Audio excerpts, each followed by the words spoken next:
లేదు, నేను పోలీస్ స్టేషన్కి రాలేను. ఏ ఎందుకు వెళ్ళలేరు?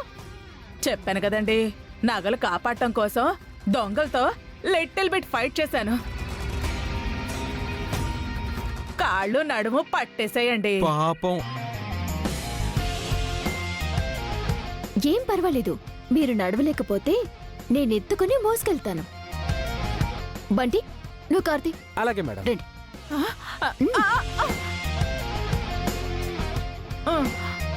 అమ్మా,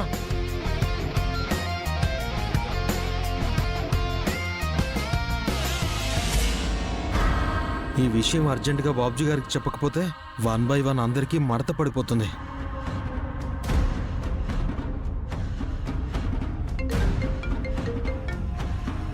హలో, ఏంటి శంకరా, శోభనం ఏమైంది? శోభనం సంగతి తర్వాత, ఇప్పుడు అందరికీ తడిసి మోపెడయ్యేలాగా ఉంది. ఏమైంది? అమ్మని పోలీస్ స్టేషన్కి తీసుకెళ్ళింది ఆ క్రాంతి. పోలీస్ స్టేషన్గా? అక్కడ ఏమైనా చేతి వాడడం చూపించిందా ఏంటి? లేదండి, మీరు చెప్పినట్టే పూజా నగల్ని మెరుగు పెట్టిస్తానని చెప్పి దారిలో నగలు దొంగలెత్తుకుపోయారని చెప్పమన్నారుగా, యాజ్ ఇట్ ఈజ్ చెప్పింది. నిజంగా దొంగలే కొట్టేసినట్టు మహానటి సావిత్రి రేంజ్లో పర్ఫార్మెన్స్ కూడా చేసింది. కానీ ఆ మాటలేవి క్రాంతి నమ్మలేదు, అంతేగా? ఈ విషయం మీరెలా క్యాచ్ చేశారు? సైడ్ క్యారెక్టర్ కూడా మెయిన్ క్యారెక్టర్లా పర్ఫార్మెన్స్ చేస్తే అసలు క్యారెక్టర్కి అనుమానం రాకుండా ఉంటుందా ఏంటి? సెటైర్లు బాగానే ఉన్నాయి. మరి స్టేషన్లో పోలీసులకు డౌట్ వచ్చి మా అమ్మ వీపు మీద నాట్యం ఆడిస్తే ఆడిన నాటకం గురించి, వెనకాలన్న మీ గురించి మొత్తం కక్కుద్ది. అప్పుడు మాకు 3 ఏళ్ళు, మీకు 7 ఏళ్ళు. బాబ్జీ గారు, మా అమ్మని కాపాడండి. తనేదో నీ సొంతమైనట్టు అంత బాధపడిపోతున్నావేంట్రా? ఓన్ మదర్ కాకపోయినా రిలేషన్ కదా. సర్లే, నువ్వేం టెన్షన్ పడుకో. ఈ మ్యాటర్ పోలీస్ స్టేషన్ దగ్గర నేను సెటిల్ చేస్తానులే. Okay sir, thank you.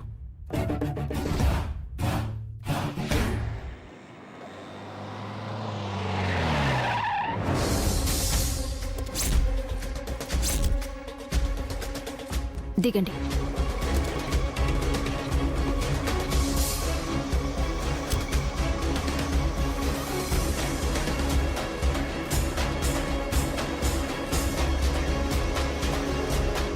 నమస్తే ఎస్ఐ గారు.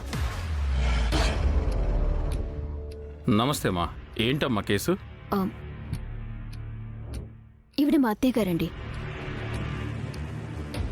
నగలు మెరుగు పెట్టించడానికని తీసుకెళ్తుంటే ఈవిడ దగ్గర నుంచి దొంగలు నగలు కొట్టేశారండి. అవును బాబు. దొంగతనం ఎప్పుడు జరిగిందండి? నిన్న రాత్రి 7:30 to 8 మధ్యలో సార్. నిన్న రాత్రి దొంగతనం జరిగితే ఇప్పటివరకు ఎందుకు కంప్లైంట్ ఇవ్వలేదు? అంటే నగలు పోయాయన్న బాధలో ఉండి, పోలీసులంటే భయం ఉండి. పోలీసులంటే దొంగలు భయపడాలి, కానీ మీకెందుకు భయం?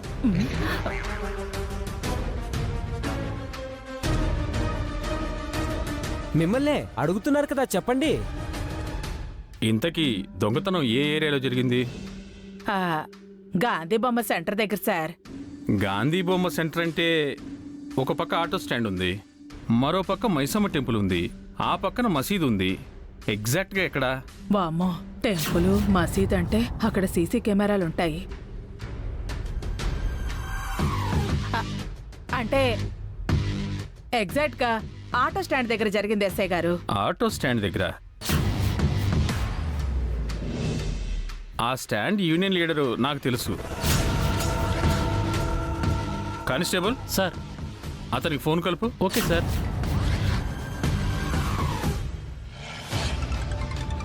స్టేషన్ నుంచి కాల్ వస్తుంది, లిఫ్ట్ చేయి. హలో మల్లేష్. హలో సార్, చెప్పండి. నీది ఎస్ఐ గారు మాట్లాడతారంట, మాట్లాడు. సార్. మల్లేషు సార్, నమస్తే సార్. నిన్న రాత్రి 7:30-8 గంటల ప్రాంతంలో మీ ఆటో స్టాండ్ దగ్గర ఏమన్నా దొంగతనం జరిగిందా? అలాంటిదేం జరగలేదు సార్. అది కాదు, నిన్న మీ ఆటో స్టాండ్ దగ్గర ఒక పెద్దావిడిని బెదిరించి నగలు పట్టుకుపోయారని కంప్లైంట్ వచ్చింది. సార్, నిన్న అసలు బేరాలు లేక రాత్రి 7:30 నుంచి 9:30 వరకు మా ఆటో వాళ్ళందరం స్టాండ్ దగ్గరే ఉన్నాం సార్. ఇక్కడ అలాంటిదేం జరగలేదు సార్. ఆహా, సరే, నేను మళ్ళీ ఫోన్ చేస్తానులే. సరే సార్, ఉంటాను సార్. అక్కడ ఎలాంటి దొంగతనం జరగలేదని చెప్తున్నారండి. అయితే ఆ నగల్ని ఈవిడే కొట్టేసి ఉంటుంది సార్.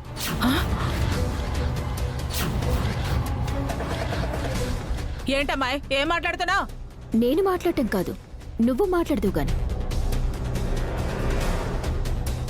ఎస్ఐ గారు, ఈవిని లోపలేసి మీ స్టైల్లో మాట్లాడిస్తే నిజాలు బయటకొస్తాయని నా నమ్మకం. ఎస్ఐ గారు, దేని మాటలు నమ్మకండి. నేనేం దొంగతనం చేయలేదు. నిజంగానే దొంగలే పట్టుకెళ్లారు ఎస్ఐ గారు. అవునా?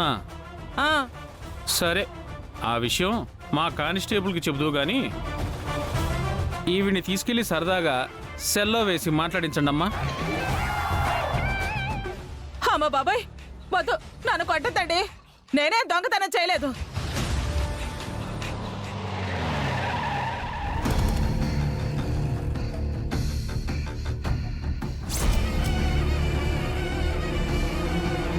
హే రాక్షసి, కంప్లైంట్ ఇద్దామని చెప్పి నన్నే ఇరికిస్తావా?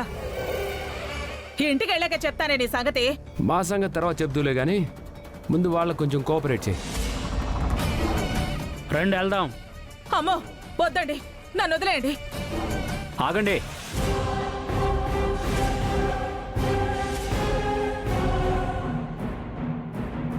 రాయ్, నువ్వెందుకు వచ్చావురా? ఆ, న్యాయాన్ని నిలబెట్టడానికి, నిరపరాధుల్ని రక్షించడానికి. ఎస్ఐ గారు, నిన్న రాత్రి 7:30-8 ప్రాంతంలో కొంతమంది దొంగలు ఈవిడ దగ్గర నగలెత్తుకుపోవడం నిన్న కళ్ళారా చూసా. గాంధీ బొమ్మ సెంటర్ దగ్గర ఉన్న ఆటో స్టాండ్ దగ్గర దొంగతనం జరిగిందని ఈవిడ చెప్తుంది. అక్కడ ఏ దొంగతనం జరగలేదని అక్కడ వాళ్ళు చెప్తున్నారు. దొంగతనం జరిగింది గాంధీ బొమ్మ దగ్గర ఉన్న ఆటో స్టాండ్ దగ్గర కాదు సార్. అక్కడి నుంచి కొంచెం ముందుకెళ్తే వైన్ షాప్ ఉంది కదా, దాని ఎదురుగా ఉన్న ఆటో స్టాండ్ దగ్గర. అవునండి, నిన్న ఆ టైంలో నేను, మా బావ, మా సిస్టరు గుడికెళ్ళి ఇంటికి పోతూ పోతూ గుక్కడి మందెట్టుకు పోదామని వైన్ షాప్ దగ్గర ఆగాము. ఆ టైంలోనే ఈవిడ్ని బెదిరించి కొంతమంది ఈవిడ చేతిలో ఉన్న మూటని లాక్కెళ్తున్నారు. అక్కడికి ఆవిడ చాలాసేపు పెనుగులాడింది సార్. మేము కాపాడదాం అనుకునే లోపే వాళ్ళు నగలు తీసుకొని పారిపోయారు సార్. అబద్ధం ఎస్ఐ గారు, వీళ్ళంతా తోడు దొంగలు. నగలు ఈవిడే కొట్టేసి వీడికే ఇచ్చుంటుంది. వీణ్ణి కూడా తీసుకెళ్లి లోపలేస్తే నిజాలు వాళ్లే చెప్తారు. ఏంటి, సాక్ష్యం చెప్పడానికి వస్తే లోపలేస్తారా? ఏమను చూస్తాను. మీరు ఆగండి. చూడండి అమ్మా, దొంగతనం జరిగింది నేను చూశాను అని సాక్ష్యం ఉండగా ఈవిడిది తప్పు అని మనం నిర్ధారించలేం. సార్ అదిగా సార్. చూడండి, ఆయన చెప్పిన ఏరియాలో రేపు ఎంక్వైరీ చేయిస్తాం. ఆ తర్వాత ఏంటి అనేది చూద్దాం. కంప్లైంట్ ఇచ్చారు కదా, మేము చూసుకుంటాం, మీరు వెళ్ళండి. థ్యాంక్స్ బాబు, సమయానికి దేవుళ్ళ వచ్చి రక్షించా. లేదంటే వీళ్ళంతా కలిసి నన్ను దొంగం చేసేవాళ్ళు. ఏంటి క్రాంతి ఇలా జరిగింది? ఒక్క 5 నిమిషాలు గాని దరిద్రుడు రాకుండా ఉంటే ఆవిడ వీపు మీద ఒక లాఠీ పడి ఉండేది. నిజాలు బయటికి కక్కేవాళ్ళు.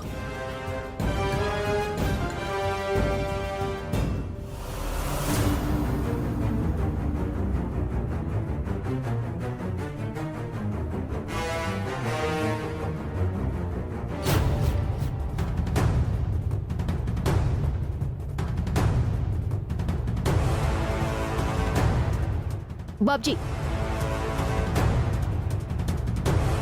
పోలీసుల ముందు అబద్ధ సాక్ష్యం చెప్పి దొంగతనం జరిగిందని వాళ్ళని నమ్మించిన అసలు దొంగలు మీరే అని నాకు తెలుసు.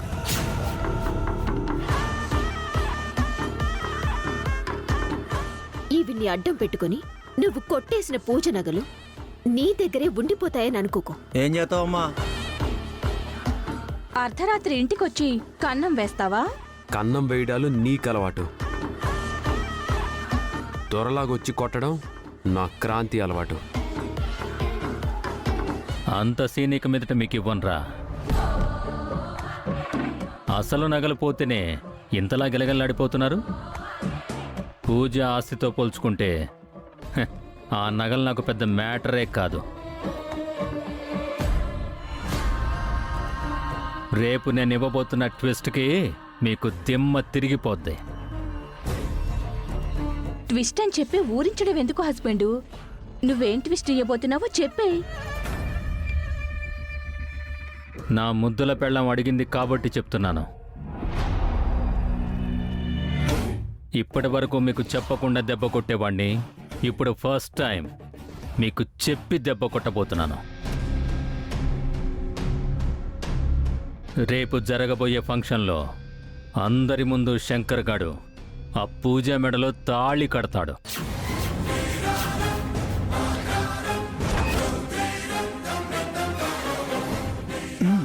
ఇప్పటి వరకు వాళ్ళది దొంగ పెళ్ళి అంటున్నారు కదా. మీ కళ్ళ ముందే అసలు పెళ్ళి నేను జరిపిస్తాను. శంకర్ గారిని నిజంగానే పూజకి మొగుణ్ణి చేస్తాను. అప్పుడేం చేస్తావు?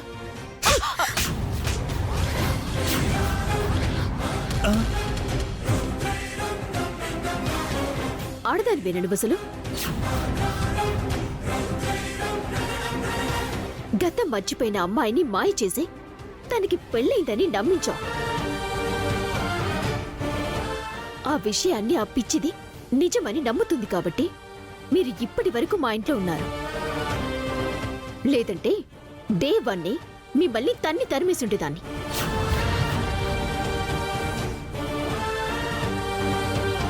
నా కళ్ళ ముందే పూజకి పెళ్లి జరిపిస్తానంటున్నారుగా. పెళ్ళొద్దు ఏమి వద్దని ఇప్పటి వరకు వాళ్ళు చేసిన తప్పుల్ని వాళ్లతోనే చెప్పించి ఇల్లు వదిలి పారిపోయేలా చేయకపోతే. బావా వింటున్నావుగా, పెద్ద పెద్ద ఛాలెంజ్లు చేసేస్తుంది. ఛాలెంజ్లో ఎవరు నెగ్గుతారనేది రేపటితో డిసైడ్ అయిపోతుంది. పదరా బామ్మర్దే.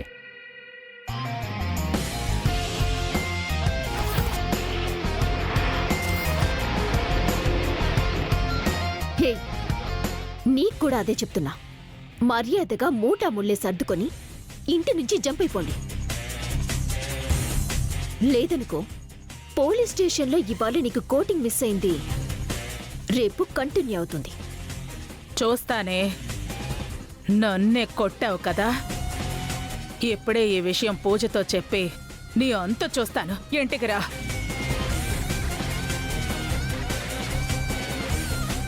మేడం, మీరు అనవసరంగా తొందరపడ్డారు మేడం.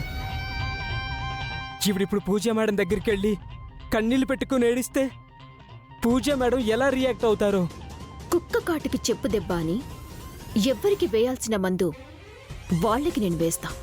పదండి.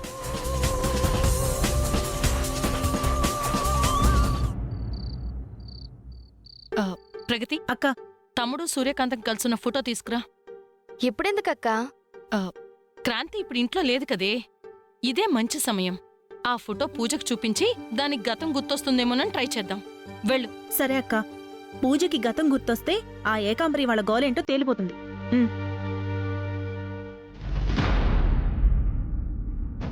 ఇటే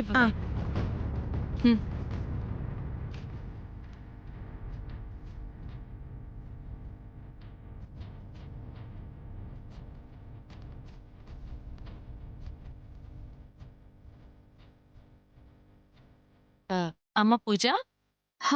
ఏంటత్తయ్యా, నువ్వు యాక్సిడెంట్ అయ్యాక గతం మర్చిపోయావు కదా. అందుకేగా మేం సొంత మేనత్తలమైనా ఒకరు చెప్తే గానీ నువ్వు గుర్తుపట్టట్లేదు. అందుకేనే నీకు గతం గుర్తు చేద్దామని వచ్చాం. గతం గుర్తు చేస్తారా? ఎలాగా? ఇదిగో ఈ ఫోటో చూడు.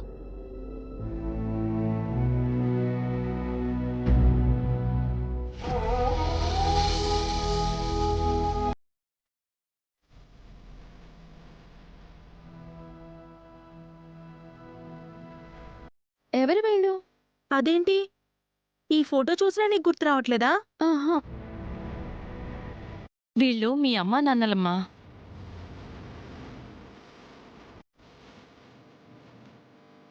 ఇదిగో ఇదేమో మీ అమ్మ సూర్యకాంతం, వీడేమో మీ నాన్న చైతన్య, మా తమ్ముడు.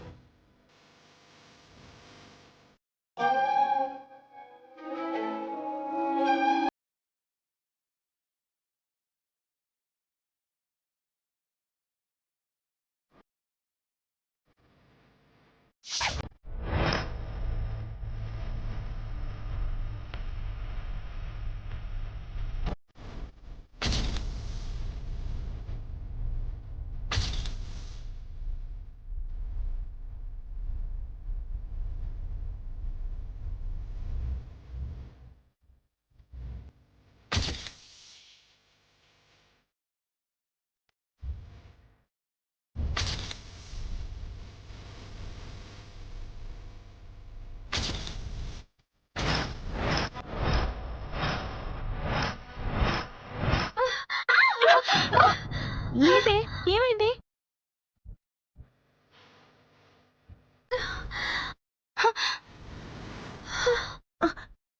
పూజ పూజ ఏమైంది పూజ? ఏమైందిరా? కళ్ళకేవో కనిపిస్తున్నాయి కానీ క్లారిటీ రావట్లేదు అత్తయ్య.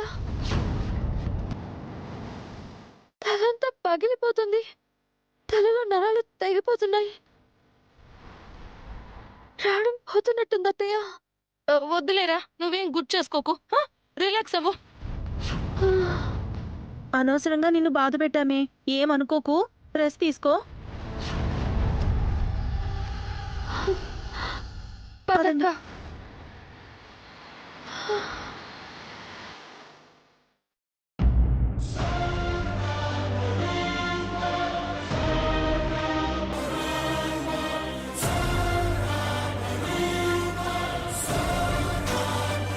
ఏంటే ఈ ఫోటో చూపిస్తే అయినా దానికి గతం గుర్తొస్తుంది అనుకుంటే లాభం లేకుండా పోయింది. బలవంతంగా దానికేం గుర్తు చేయొద్దని డాక్టర్ గారు చెప్పారు కదక్క. సర్లే, ఫోటో అక్కడ పెట్టేసి రావే. సరే రావే. దొంగలా పుట్టి దొంగలా బతకలేకపోతున్నాం. కనీసం ఇంట్లో ఉన్న పూజా మేడంకి తన చెల్లెల గురించి చెప్పి ఎలాగైనా కొంత డబ్బు సంపాదించాలి. ఆ డబ్బుతో మనం కొంతకాలం మెయింటైన్ అవ్వచ్చు.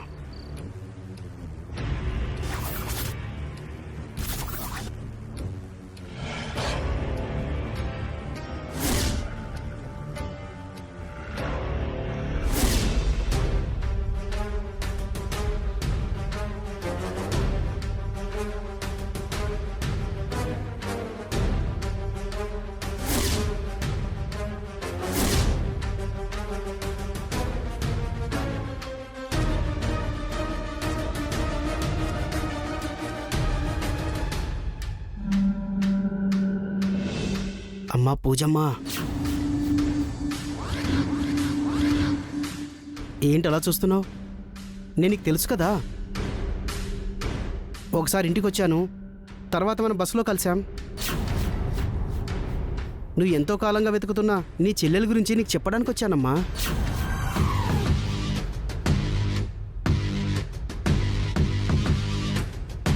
చెల్లెల గురించా? అవును. అసలు ఎవరు నువ్వు? నేనెవరంటావేంటి? నాకు నిజంగా గుర్తులేదండి.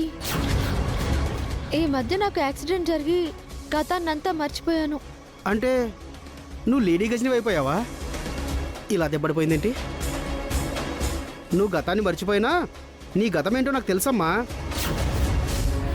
చిన్నప్పుడు నీకు దూరం అయిపోయిన నీ చెల్లెల కోసం పిచ్చిదానిలా వెతుకుతుండేదానివి.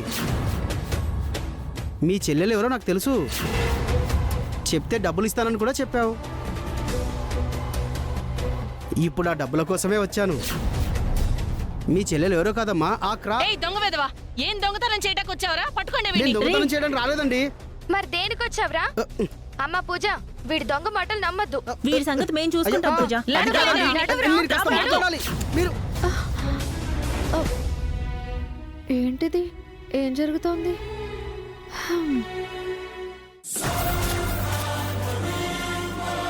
రే, ఎందుకు వచ్చావరా మా ఇంటికి? నిజం చెప్తున్నానండి, నేను దొంగతనం చేయడానికి రాలేదు. ఈ మధ్య దొంగతనాలు నాకు అసలు కలిసి రావట్లేదు, అందుకే. పూజా గారి చెల్లెల గురించి చెప్పి తనతో నేను ఆ డబ్బులు అడిగి తీసుకెళ్దామని వచ్చానండి. నా మాట నమ్మండి. పూజ చెల్లెల గురించి చెప్పడానికి వచ్చావా? అవునండి, తనెవరో కాదండి, క్రాంతి. ఆ కూత కూసావంటే ఆ? 4 కోసేస్తాను. ఈ విషయం నువ్వు పూజకి చెప్పడానికి వీల్లేదు. చెప్తే నాకు డబ్బులు వస్తాయండి. పోనీ పూజా గారికి చెప్పొద్దంటే క్రాంతి గారికి చెప్తాను, ఆవిడైనా నాకు డబ్బులు ఇస్తారు. క్రాంతికి కూడా ఇది చెప్పడానికి వీల్లేదు. మరి నాకు డబ్బులు ఎవరు ఇస్తారండి? మేమిస్తాం, నువ్వెవరికి చెప్పకుండా ఉంటే. నీకు కావలసినంత డబ్బులు ఇస్తాం. మీరిస్తారా? అవును, ఎంత కావాలో చెప్పు. ఆ,